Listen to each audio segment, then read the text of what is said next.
देखो भाई, जब हम इलेक्ट्रॉनिक कॉन्फ़िगरेशन की बात करते हैं तो इलेक्ट्रॉनिक कॉन्फ़िगरेशन में चाहे हमारे पास एस ब्लॉक हुआ, चाहे डी हुआ, चाहे पी हुआ, तो सबका एक स्टैंडर्ड वैल्यू होता है। उसके बेस पे हम स्टार्ट करते हैं, जो एनर्जी लेवल को भी कई बार हमें रिप्रेजेंट करने में हमारी हेल्प करता है, और उसके बेस पे हम यहाँ पे स्टडी करते हैं। एस जो हमारा स्टार्ट होता है, एस ब्लॉक, वो हमारी फर्स्ट सेल से स्टार्ट हो जाता है। पी ब्लॉक आपका है वो सेकंड सेल से स्टार्ट हो जाता है। डी हमारे पास होता है वो थर्ड सेल से स्टार्ट होता है, और एफ हमारे पास है वो फोर्थ सेल से स्टार्ट होता है। अब ये सारी चीजें मैं आपको इसलिए करा रहा हूं क्योंकि जब मैं कह रहा हूं कि भाई f block element inner cell को रिप्रेजेंट करते हैं या उसको इनर सेल के नाम से जाना जाता है, ठीक है। तो इसमें इनर्स का क्या रोल है, और जैसे मैंने कहा कि 3D के अंदर डी सेल जो होती है वो 2 सब सेल में डिवाइड होती है, वही केसेस हम देखेंगे कि एफ सब सेल होती है वो भी 2 सब सेल्स के अंदर डिवाइड होती है। देखो एस के अंदर 2 सेल्स होती हैं जो अनकंप्लीट होती हैं, और वो डिवाइड होती हैं 4 सब सेल्स के अंदर। कैसे? दोबारा से, d cell divided into 2 subcells, 2 subcell, and F cell divided होगी, F cell जो अनकंप्लीट होगी वो डिवाइड होगी 4 सब सेल्स के अंदर, ठीक है। जनरली हम कॉन्फ़िगरेशन लिखने के लिए एक फॉर्मेट यूज करते हैं,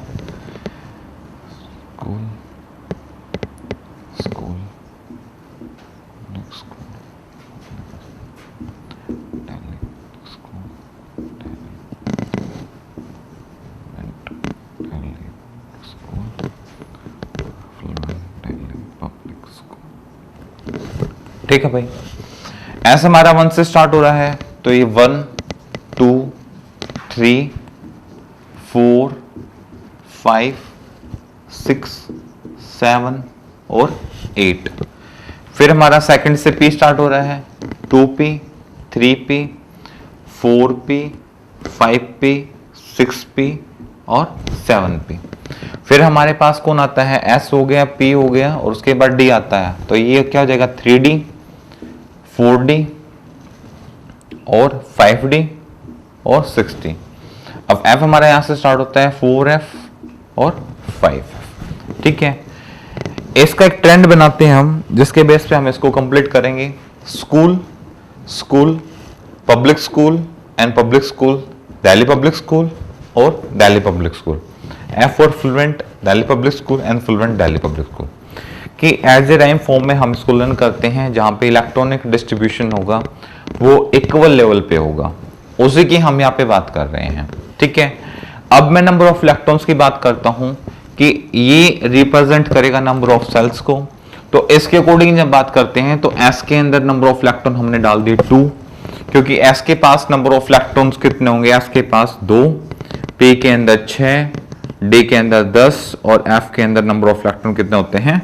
14, ठीक है। इनको हमें याद रखना होता है। यहाँ पे हमारे पास 1s2, इसके अंदर 2 इलेक्ट्रॉन डले हुए हैं, 2s2 2 यहाँ डलेंगे। अब देखो ये फर्स्ट सेल यहाँ पे फुल्ली फिल्ड हो चुकी है, ठीक है। 2 इसके आगे है और इसके आगे है। अब यहाँ पे सेकंड सेल में नंबर ऑफ इलेक्ट्रॉन कितने आते हैं? 8। तो 6 यहाँ पे होंगे और 2 यहाँ पे होंगे, 8 हो जाएंगे। अब थर्ड सेल की बात करते हैं तो थर्ड एक ये रहा, इसके बीच में एंटर किया फोर्थ सेल ने, एक थर्ड ये रहा। तो यहाँ पे कितने होंगे थर्ड सेल के अंदर? 8 इलेक्ट्रॉन, क्योंकि 2p के अंदर, सॉरी 2s के अंदर, 6p के अंदर, 6 और 2 8 और 10 यहाँ पे d के अंदर। अब यहाँ पे मैं देख पा रहा हूं कि थर्ड सेल डिवाइड हो गई है यहाँ पे 2 सब सेल के अंदर, एक सब सेल ये होगी और दूसरे सब सेल ये होगी, और यहां से पहले स्टार्ट हो जाती है 4s ऑर्बिटल हमारा स्टार्ट हो चुका होता है, 4 सेल, ठीक है। अब देखो भाई यहां से 10 इलेक्ट्रॉन यहां आ गए आपके पास, ये रहे 10, 6 ये रहे, 2 ये रहे। तो फर्स्ट सेल में नंबर ऑफ इलेक्ट्रॉन 2, सेकंड में नंबर ऑफ इलेक्ट्रॉन 8, थर्ड में नंबर ऑफ इलेक्ट्रॉन कितने हो गए? 18, 6 10 और 6 16, 2 18 हो गई कंप्लीट। ये फर्स्ट होगी, ये हो गई फर्स्ट सब सेल, और ये आप वाली हो गई सेकंड सब सेल। ठीक है, अब स्टार्ट करते हैं हम फोर्थ, यानी कि नेक्स्ट फोर्थ में हमारे पास इलेक्ट्रॉन आते हैं 32। अब 4 कहां पे है, देखो 4 ये रहा, 2 इलेक्ट्रॉन यहां डाल दिए, 4 ये रहा, 6 इलेक्ट्रॉन यहां डाल दिए, 4 ये रहा, 10 इलेक्ट्रॉन यहां डाल दिए, आगे 4 यहां है, 14 इलेक्ट्रॉन यहां डाल दें। ठीक है, आप इनको जोड़ के देख लेंगे। ठीक है, 10 और 14, 24 और 6 30 और 2 32, यानी कि अकॉर्डिंग टू रूल देखा जाता है तो फोर्थ सेल में नंबर ऑफ इलेक्ट्रॉन कितने आ रहे हैं, 32। ठीक है, यहां पे कंप्लीट हो रहा है हम। ठीक है, हमने यहां पे देखने को मिला फर्स्ट सेल में number of electron 2, second cell में 8, थर्ड में 18 और फोर्थ में 32। पर इंपॉर्टेंट पार्ट मेरे लिए ये नहीं था, जितना इंपॉर्टेंट पार्ट मैं आपको भी कराने वाला हूं वो रहेगा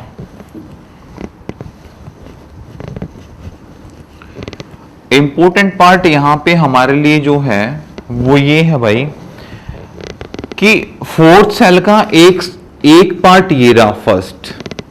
ठीक है, फिर थर्ड वाली सेल आ गई, फिर फोर्थ वाली आ गई, फिर फिफ्थ वाली आ गई, फिर फोर्थ वाली, तो सेकंड पार्ट मेरे पास ये रहा। ठीक है, फिर मेरे पास 5 है, फिर 5p है, इसके बीच में थर्ड पार्ट मेरे पास ये रहा, एंड एक मेरे पास ये है जिसको मैं बोलता हूं फोर्थ पार्ट। ठीक है, तो यानी कि मेरा जो डी ब्लॉक था जिसको मैंने अभी स्टडी किया है, उसकी वन सेल जो एक सेल थी वो डिवाइडेड थी 2 सब सेल्स के अंदर, जिसको आप इनर सेल और आउटर सेल के नाम से जानते थे, INNAR, inner cell and outer cell. 2 cell में टूट गई। ठीक है, अब जो मुझे इलेक्ट्रॉन डालने हैं वो F ब्लॉक के अंदर डालने, F ब्लॉक एलिमेंट के अंदर। तो F के अंदर आप देखो कि यहां पे सबसे पहले इलेक्ट्रॉन मुझे 4s में डालना पड़ेगा, फिर मैं 4p में डालूंगा, फिर मैं 4d में डालूंगा, फिर मैं 4f में डालूंगा। तो यहां पे जो मेरे पास रिजल्ट निकल के आता है कि एनर्जी लेवल मेरा क्या रहेगा, डिस्टर्बेंस, यानी कि 4f ब्लॉक के अंदर क्या होंगी, 2 सेल होंगे। या सीधे लिख लेते हैं 4 सब सेल। ठीक है, 2 सेल किस लिए कह रहा हूं, क्योंकि देखो इलेक्ट्रॉन हमारा 4 से स्टार्ट होगा, पहले 4 सेल में डाल लूंगा। ठीक है, यहां पे मेरा जो एनर्जी लेवल होगा वो 3d के यानी कि थर्ड सेल के इक्वल होगा। फिर मैं इलेक्ट्रॉन डालना स्टार्ट करूंगा तो ऑलरेडी यहां पे फिफ्थ सेल स्टार्ट हो चुकी होगी, तो पहले थर्ड एनर्जी लेवल के हिसाब से, फिर फोर्थ के हिसाब से और फिर फिफ्थ के हिसाब से डालूंगा।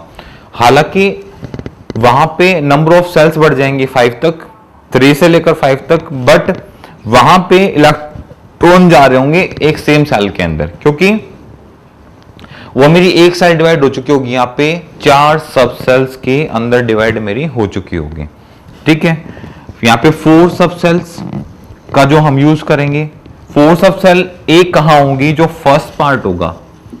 फर्स्ट पार्ट कहां है मेरा, first part 3p6 4s2 and 3d10।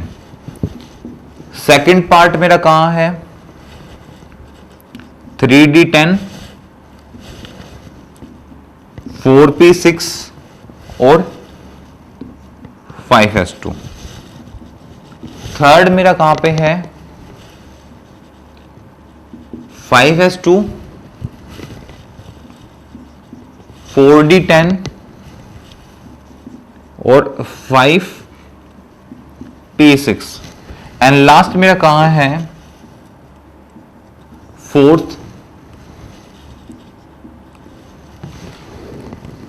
6s, उसके बाद क्या आता है 4f और 5d।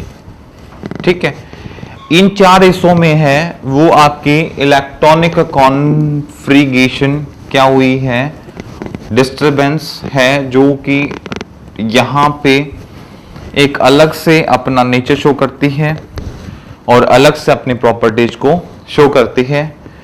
यहाँ पे 3D के बाद ये सीधा यहाँ पे 4s2 आ जाता है, 3D10 के बाद 4 पे आ जाता है, 5D ये 4D10, 6s के बाद 4f4 बिट आ जाता है। मतलब 6 तक जाओगे तब आपका 4 सेल कंप्लीट होगा और इसी की बेसिस पे इसके अंदर अनस्टेबिलिटी ज्यादा हो जाती है, वेरिएबल ऑक्सीडेशन स्टेट शो करना स्टार्ट कर देते हैं और डिफरेंट प्रॉपर्टीज को ये फॉलोअप करना स्टार्ट करते हैं। अनस्टेबिलिटी इसके अंदर ज्यादा रहती है। रेडियोएक्टिव साइज बड़ा होने की वजह से इसका नेचर रेडियोएक्टिव एलिमेंट जैसा हो जाता है जो कि सनलाइट की प्रेजेंस में अपने आप को ये लिक्विड फॉर्म में कन्वर्ट कर देता है। तो ये इलेक्ट्रॉनिक कॉन्फ़िगरेशन हम इसके बेस पे हम क्या करेंगे, अपने इलेक्ट्रॉनिक कॉन्फ़िगरेशन को कंप्लीट करेंगे।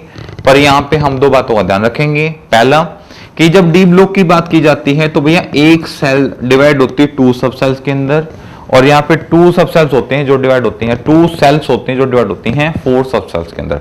मतलब 4 अलग अलग हिस्सों में बटा हुआ है तो चारों का जो एनर्जी लेवल रहेगा वो दैट विल बी डिफरेंट रहेगा। इसके बेस पे आप इलेक्ट्रॉनिक कॉन्फ़िगरेशन की प्रैक्टिस करेंगे। और दूसरा हमने लेंथेनॉइड का इलेक्ट्रॉनिक कॉन्फ़िगरेशन के अंदर देखा कि डी ऑर्बिटल के अंदर या तो नंबर ऑफ इलेक्ट्रॉन 0 होंगे या नंबर ऑफ इलेक्ट्रॉन कितने होंगे 1। और जो दोनों चीजें हमारे लिए क्या हैं, एक चैलेंजिंग है, एक प्रॉब्लम है, क्योंकि हमने डिस्कस किया था अकॉर्डिंग टू लॉज यदि हम स्टडी करते हैं तो हमारे पास एक इंपॉर्टेंट पॉइंट ये आता है निकल के कि जब तक फर्स्ट सेल कंप्लीट नहीं होगी, ठीक है, तब तक इलेक्ट्रॉन हम नेक्स्ट सेल के अंदर नहीं डालेंगे। पर जब से हमने ट्रांजिशन एलिमेंट को स्टार्ट किया है आफ्टर कैल्शियम 21 से, तो हम रेगुलरली वही चीजें फेस करते आ रहे हैं कि सबसे पहले हम सेल को कंप्लीट नहीं कर रहे हैं, सब सेल्स को कंप्लीट नहीं कर रहे हैं और अकॉर्डिंग टू पीरियड जब हमारा मोमेंट होता है तो उसके अकॉर्डिंग हम क्या कर रहे हैं, नेक्स्ट सेल को रेगुलर जनरेट करते जा रहे हैं। पीरियड के साथ साथ हम रेगुलर जनरेट करते जा रहे हैं और ई जनरेट की वजह से काफी सारे एक्सेप्शनल केसेस हमारे सामने आ रहे हैं जो हमारे लिए सबसे बड़ी प्रॉब्लम है। वो हम डिस्कस करेंगे एफ ब्लॉक एलिमेंट में और डी ब्लॉक में काफी सारे एग्जांपल, काफी सारे एक्सेप्शनल केसेस मैं आपसे ऑलरेडी डिस्कस कर चुका हूं।